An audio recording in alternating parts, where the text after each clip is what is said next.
Konsep hidup yang baik. Assalamualaikum warahmatullahi wabarakatuh. Masih dalam buku Latahsan karya Dr. Aid Al-Qarni, subjudul Konsep Hidup yang Baik. Seorang cendekiawan asal Inggris pernah berkata, adalah sangat mungkin ketika Anda berada di balik jeruji besi untuk melihat cakrawala dan mengeluarkan bunga dari karangannya, kemudian Anda menciumnya dan tersenyum, dan Anda tetap di tempat itu. Adalah sangat mungkin ketika Anda berada di dalam istana bersemayam di atas sutra dan bludru untuk marah serta jengkel terhadap urusan rumah, keluarga, dan harta Anda sendiri.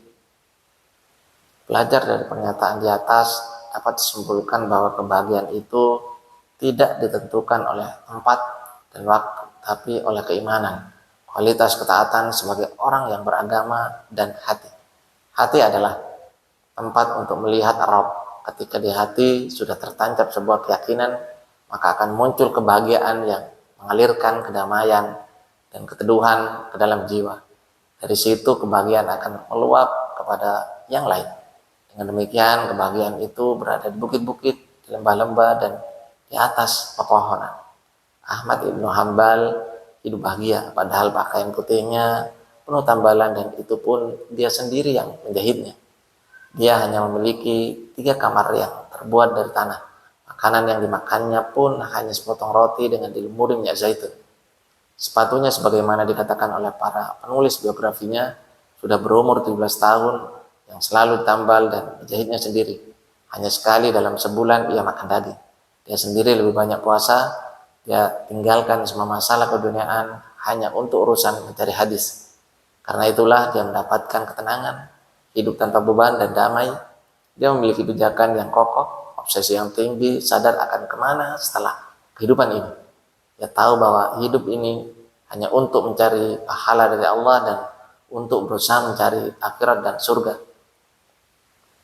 Para khalifah di masanya yang saat itu menguasai dunia, misalnya Al-Ma'mun Al-Wathiq, Al-Mu'tasim, dan Al-Mutawakkil, memiliki banyak istana, rumah mewah, emas, perak, tentara, lencana, tanda penghargaan, dan harta kekayaan lainnya.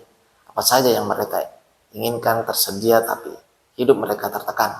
Di sana sini hanya ada kekhawatiran dan kecemasan. Perang, pemberontakan, dan kekacauan politik selalu membuat pikirannya kalut. Pada saat sakaratul maut, mereka hanya bisa mengeluh karena menyesali kelalaian mereka untuk berbuat demi Allah. Syekhul Islam Ibnu Taimiyah hidup seorang diri, tidak punya keluarga, tidak punya rumah, tidak punya kekayaan dan pangkat.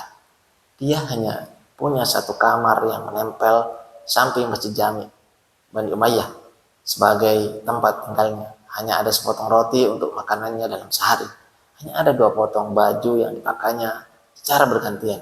Kadangkala dia tidur di dalam masjid, namun seperti yang ia katakan tentang dirinya, surganya ada di dalam dadanya.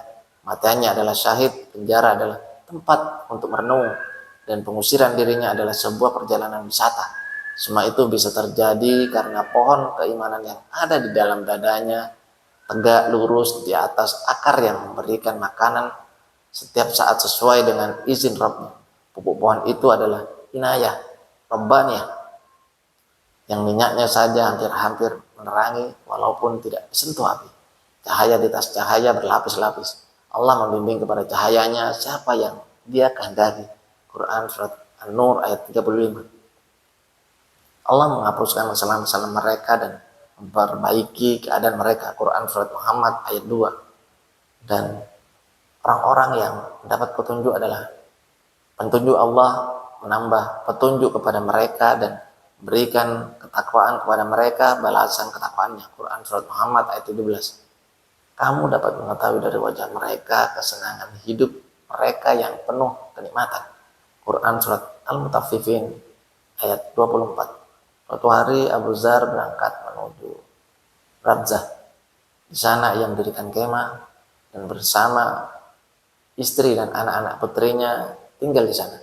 Hari-harinya lebih banyak diisi dengan puasa, dengan banyak mengingat Rabbnya, dengan bertasbih, beribadah, membaca, dan berpikir. Kekayaan yang dimilikinya hanyalah sepotong baju kemah untuk berteduh, seekor kambing, sebuah piring besar, satu baki, dan sebilah tongkat. Ketika suatu saat teman-temannya datang mengunjunginya, dia ditanya, "Di mana kekayaan duniamu?" Jawab Abu Dzar, "Aku tak membutuhkan dunia di rumahku." Dan Rasulullah telah mengabarkan kepada kita bahwa di depan nanti akan ada rintangan sangat berat, dan hanya orang yang tidak terbebani dunia yang mampu melewatinya. Abu Dzar adalah sosok yang lapang dada dan berhati dingin. Yang dimilikinya hanyalah apa yang dibutuhkan untuk bertahan hidup saja. Lebih dari itu menurutnya hanyalah kesibukan, tidak penting, dan hanya menyebabkan keresahan saja.